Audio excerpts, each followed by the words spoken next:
नमस्कार साथियों, इस विशेष प्रेस वार्ता में आप सभी का स्वागत है। एक अत्यंत महत्वपूर्ण मुद्दे पर अभी राहुल जी आपको संबोधित करेंगे। Rahul ji. Are they going to put this stuff up here? Srivatsa? Are you putting this up here? नमस्कार, कैसे हैं? आप थोड़े शेल शॉक्ड लग रहे हो। ये कांग्रेस पार्टी ने क्या कर दिया, कैसे कर दिया? हाँ, अच्छा एसी के कारण है ये। अच्छा ज्यादा लोग आ गए। ओके। नहीं देखिए, आज हम बड़ी इंपॉर्टेंट चीज के बारे में आपको कहना चाहते हैं। पहली बार हमने नोट किया कि चुनाव के समय प्रधानमंत्री ने, होम मिनिस्टर ने और फाइनेंस मिनिस्टर ने स्टॉक मार्केट पर टिप्पणी दी।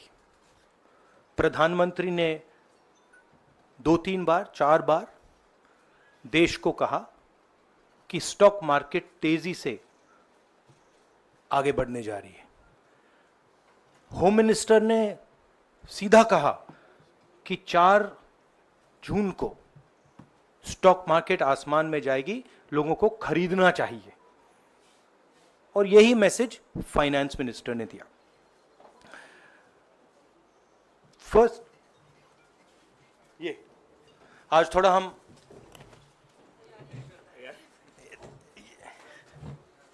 तो ये क्रोनोलॉजी है। अमित शाह कहते हैं बाय शेयर्स बिफोर 4 जून। 19 में नरेंद्र मोदी जी कहते हैं stock market will break records on June 4। फिर 28 मई को रिपीट करते हैं। 1 जून मीडिया झूठे एग्जिट पोल रिलीज करती है।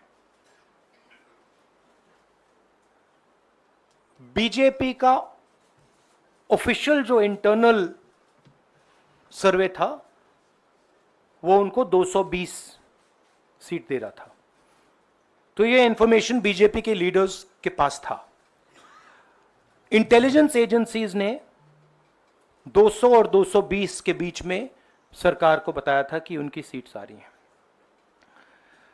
3 जून को स्टॉक मार्केट सारे रिकॉर्ड तोड़ देता है और 4 जून को खटाक से स्टॉक मार्केट अंडरग्राउंड चला जाता है। अगला स्लाइड दिखाइए जरा। ये देखिए, 31 मई massive stock activity, more than double what was there on 30th, more than double what was there on 29, 28। ये अनोमली देखिए। ये कौन लोग हैं? ये वो लोग हैं जो जानते हैं कि कोई ना कोई घपला हो रहा है। हजारों करोड़ रुपए यहां पे इन्वेस्ट हुए हैं, फॉरेन इन्वेस्टर्स ने इन्वेस्ट किए हैं। और उसके बाद 30 लाख करोड़ रुपए का लॉस होता है। किसका लॉस होता है? रिटेल इन्वेस्टर्स का लॉस होता है। तो ये जो आप देख रहे हैं, हिंदुस्तान की स्टॉक मार्केट की हिस्ट्री का सबसे बड़ा स्कैम है। और इसके बारे में हम कुछ सवाल पूछना चाहते हैं। पहला सवाल, why did PM&HM give specific investment advice to the 5 crore families investing in the stock market? Is it their job to give investment advice? Second, why both interviews were given to the same media house owned by the same business group, which is also under SEBI investigation for manipulating stock market? Third, what is the connection between the BJP, the fake exit pollsters, and the dubious foreign investors?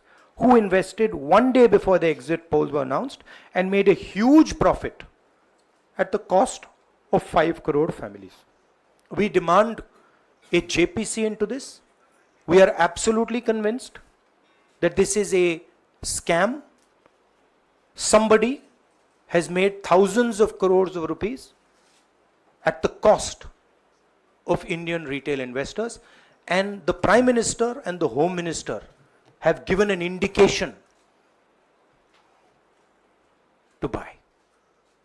And this is a criminal act. So we demand today a joint parliamentary committee to investigate this. मैं हिंदी में बोल देता हूं.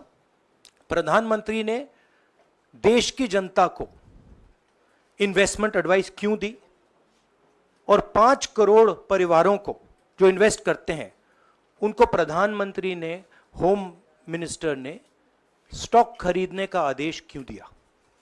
दूसरा, दोनों interviews जो किए गए थे वो अदानी जी के जो चैनल्स हैं उनको दिए गए थे.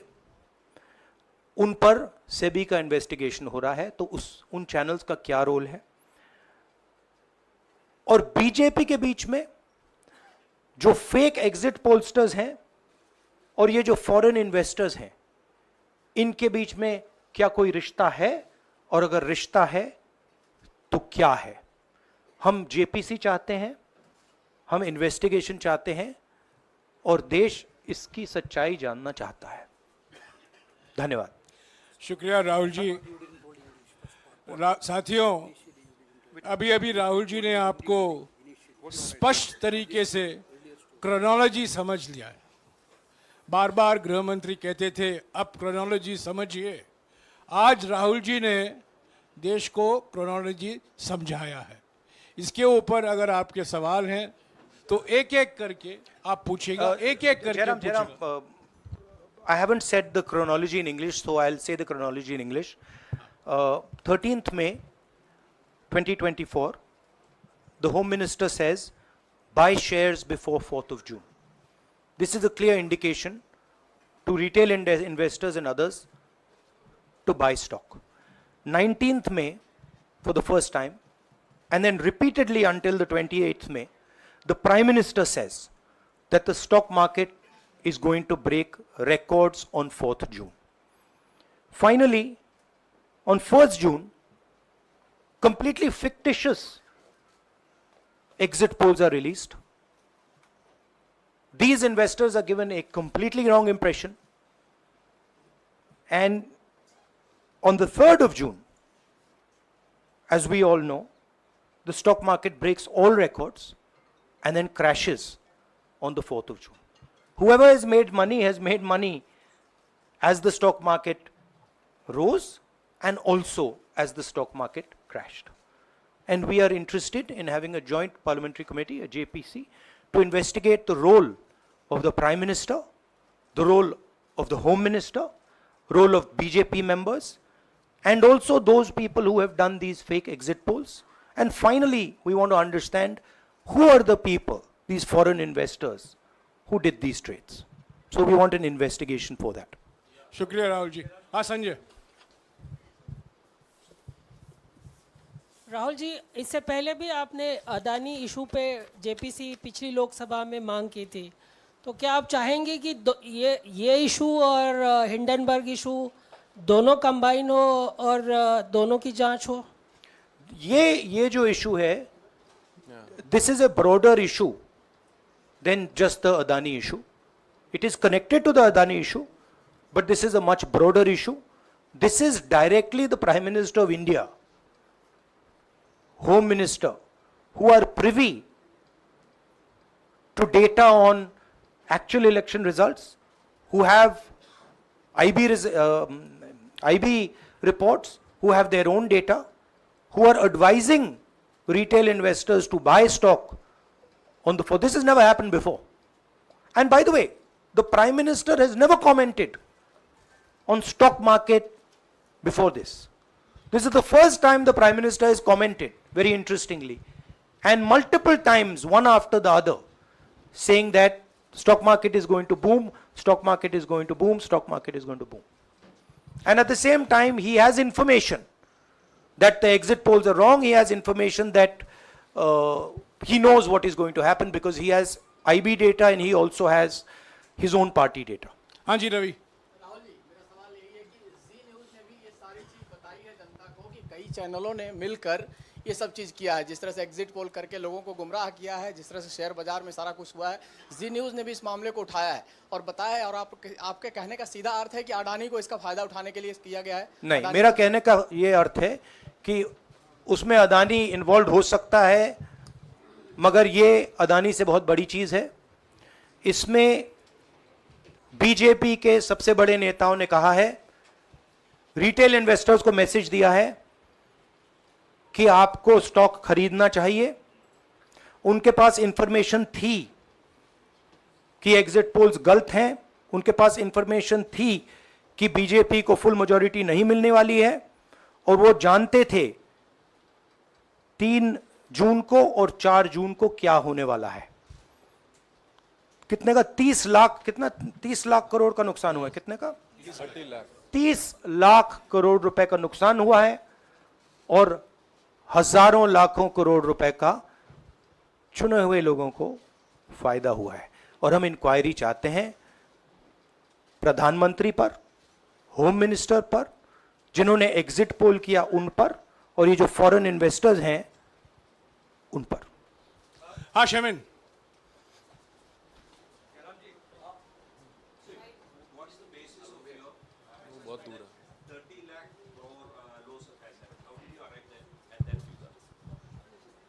Do you want to explain it? This is based on the value, market value of all the companies the day before the results came, and the market value of the stock market of all the companies at the end of the day on results. हाँ संजीव, एक minute Sanjeev. Rahul ji, you've talked about, are you alleging the involvement of the Prime Minister and the Home Minister? Yes. And whose money is it? Yes, Are you that, saying that it is what I their am money? saying. I am saying that people very high up in the BJP have carried out this scam. I am saying they had partners who carried out these exit polls. We would like to know if these exit polls were actually carried out, if people were actually sent out, and we'd also like to know the methodology of these polls. We'd like to understand who these investors are. We have some sense of who these investors are. So we are not just speaking out of the air. We are confident that if an investigation is done, interesting things will be revealed. And we think the Prime Minister and Home Minister are directly involved in this. हाँ Siddharth. Companies की भी आपको लगता है जांच होनी चाहिए जिनके शेयर बहुत अप गए, जिनके सबसे ज्यादा शेयर खरीदे गए और जिनके शेयर उसके बाद में बीच में बेचे भी गए, तो उन कंपनीज का भी को भी इस दायरे में आना चाहिए, आपको लगता है? हमारा कहना है कि यहाँ पे बड़ा क्लियर है कि स्कैम हुआ है। प्रधानमंत्री ने डायरेक्टली कहा है, होम मिनिस्टर ने डायरेक्टली कहा है, इंडिकेट किया है जनता को कि स्टॉक मार्केट ऊपर जाएगी। होम मिनिस्टर ने तो साफ कह दिया कि खरीदना चाहिए, और जब प्राइम मिनिस्टर और होम मिनिस्टर और फाइनेंस मिनिस्टर ऐसी बात करते हैं तो उसका रिएक्शन आता है, लोग उसको बिलीव करते हैं। तो बिल्कुल क्लियर है कि इन 3 लोगों ने कहा है। यह भी क्लियर है कि इनको मालूम था कि रिजल्ट 400 का नहीं है, 300 का भी नहीं है। तो ये हम पता लगाना चाहते हैं, उसमें आप जो कह रहे हो वो भी शामिल है। राहुल जी, ब्रह्म प्रकाश दुबे, इंडिया डेली लाइव से। मेरा सवाल यह है कि जो आपने बताया है इतना बड़ा स्कैम है, पहले भी आपने कई मामले उठाए हैं, जेपीसी की मांग पहले नहीं मांगी गई है, तो क्या आपने कहा ये आपराधिक मामला है, क्या कोर्ट में जाएंगे या पुलिस में शिकायत दर्ज करेंगे, क्योंकि आप कह रहे बहुत बड़ा घोटाला है ये? नहीं भैया, मैंने अभी आपको शिकायत दर्ज करेंगे क्योंकि आप कह रहे बहुत बड़ा घोटाला है ये? नहीं भैया, मैंने अभी आपको बोला हम जेपीसी डिमांड कर रहे हैं, इन्वेस्टिगेशन डिमांड अगर नहीं मांगते तो पुलिस में, कोर्ट में जाएंगे? जो भी करना है करेंगे, बट हम आपको ये इंफॉर्मेशन दे रहे हैं कि ये जो हुआ है ये नॉर्मल चीज नहीं है। इसमें प्रधानमंत्री ने इंडिकेशन दिया है, होम मिनिस्टर ने इंडिकेशन दिया है, फाइनेंस मिनिस्टर ने इंडिकेशन दिया है, अदानी जी के चैनल्स के थ्रू इंटरव्यूज किए हैं, और फाइनली लोगों ने इन्वेस्ट किया है, लोगों ने फाइनेंशियल एक्शन लिया है, कंपनीज ने शेयर खरीदे हैं। इसी विषय पर, एक मिनट, इसी विषय पर, इस स्टॉक मार्केट घोटाले पर ही हम सवाल ले रहे हैं। मौसमी, इसी विषय पर कीजिएगा बस। एक मिनट, आ रहा हूं यार, एक मिनट, राहुल जी, एक करके आ रहा हूं यार।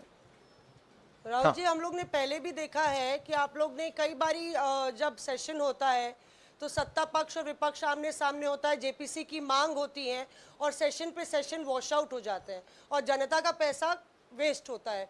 तो क्या आपको ये तो लगता है बीजेपी की लाइन है। तो क्या नहीं, मतलब जनता का पैसा के सेशन वाटर, आप ऐसी टी शर्ट ले लो ना एक, मैं आपको दे दूंगा, जरूरत नहीं है। उनका वो सिंबल दे दूंगा आपको, ये राहुल उनकी जी, लाइन है। सवाल आपको पसंद नहीं आए वो अलग बात है, पर आपको किसी नहीं, के सवाल इस मुझे तरह बहुत से पसंद आ रहा है। इस तरह से उंगली उठाने की जरूरत नहीं है। आप चेक बहुत अच्छा लग रहा है, बोलिए। बीजेपी का बैच पहनने की आप जरूरत सवाल नहीं। पूछे ना, सवाल नहीं, आपको भी जयराम साहब ये बोलना चाहिए, नहीं, सवाल गलत पूछिए, बात है। सवाल पूछे। मेरा बस ये सवाल था कि जेपीसी की मांग पे कई बारी कामकाज ठप हो जाता है, तो क्या आपको लगता है कोई और भी राह आप लोग सड़क की राह इख्तियार कर सकते हैं, क्योंकि ये आम आदमी का पैसा है। हम जनता को एक रियलिटी बता रहे हैं कि यहाँ पे क्लियरली एक स्कैम हुआ है। यहाँ पे प्राइम मिनिस्टर ने इंडिकेट किया है, यहाँ पे होम मिनिस्टर ने इंडिकेट किया है, यहाँ पे फाइनेंस मिनिस्टर ने इंडिकेट किया है। नॉर्मली बीजेपी की ये पोजीशन होती है कि जब भी हम कोई मुद्दा उठाते हैं तो हम पार्लियामेंट का टाइम वेस्ट कर रहे हैं। वही पोजीशन आपने अपनाई है, इसलिए मैंने आपसे कहा कि देखिए आप बीजेपी की पोजीशन ले रही हैं। रियलिटी, एक सेकंड, रियलिटी ये है कि हम जेपीसी करवाएंगे। अब ऑपोजिशन में बहुत ज्यादा ताकत है, बहुत ज्यादा स्ट्रेंथ है, और पूरा जो पार्लियामेंट की सिचुएशन है वो बदल गई है। हाँ जैनेंद्र, जेपीसी की मांग जो आपने की है वो तो पार्लियामेंट सेशन में होगी, लेकिन ये जो आम निवेशक हैं देश भर के जिनका 30 लाख करोड़ डूबा है, उनमें कर्नाटक के, तेलंगाना के, हिमाचल के भी लोग होंगे। तीनों राज्यों में आपकी सरकार है, क्या राज्य की जो जांच एजेंसी है उसके जरिए आप जो उन राज्यों के निवेशकों का कम से कम पैसा डूबा है, ये जो आप पूरे नेक्सस की बात आप कर रहे हैं, गुमराह करने की बात कर रहे हैं, क्या वहां से कोई कार्रवाई की हम उम्मीद कर सकते हैं? सोचा जा सकता है, बट ऐसी चीज के लिए शायद जेपीसी सही औजार होगा। हाँ Ranjita, last question. Ranjita, okay, Mohit is asked, Ranjita यार आप पूछते रहे। मोहित चलो। आपको ऐसे सर मैं is upset with me. Sir मैं मोहित आपने चमत्कार किया, पूछ लीजिए। सर मैं मोहित हूँ, न्यूज नेशन से। नहीं जानता हूँ। सर लगातार पिछले घोटालों में भी आपने जेपीसी की बात की थी, आपने हर जांच की बात की, और ये एक बड़ा घोटाला सामने आया, इसमें भी आप जेपीसी की मांग कर रहे हैं। कितनी उम्मीद है कि लोग जेपीसी की ये लागू करेंगे? आपको क्या लगता है कि ये जेपीसी लागू करने वाले, अगर नहीं करेंगे फिर क्या करेंगे आप लोग?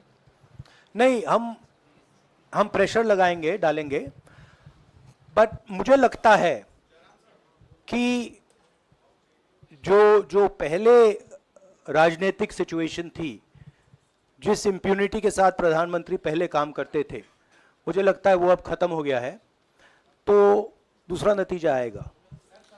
राहुल जी ये आखिरी है क्या, और दो लेंगे? ये आखिरी है, आखिरी। नहीं आखिरी हो गया, इन्होंने कह दिया आखिरी। ओके रंजीता।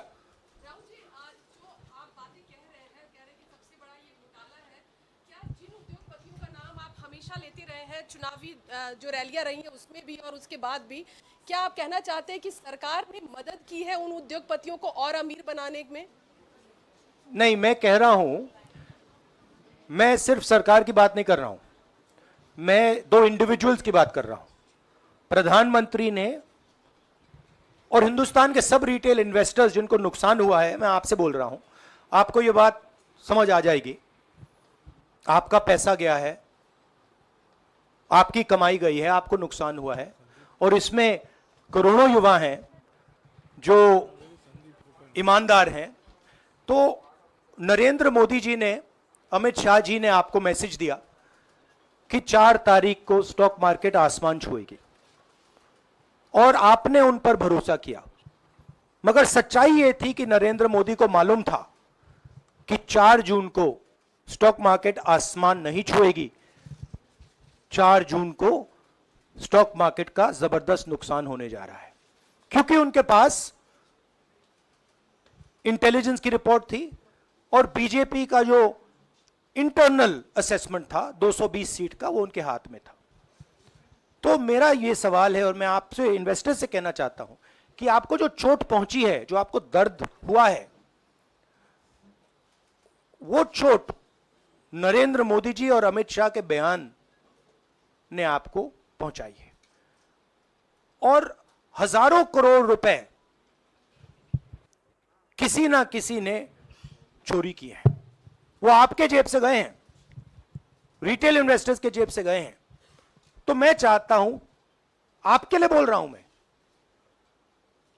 आपके लिए बोल रहा हूं कि इन्वेस्टिगेशन होना चाहिए, पता लगाना चाहिए कि प्रधानमंत्री जी ने, होम मिनिस्टर ने आपको यह गलत इंफॉर्मेशन क्यों दी और ये कौन लोग हैं, इन्वेस्टर्स जो हैं, फॉरेन इन्वेस्टर्स हैं, जिन्होंने इस दिन फायदा उठाया। ये देखिए ग्राफ है, ये रेड चार्ट जो है, इसको देख लीजिए।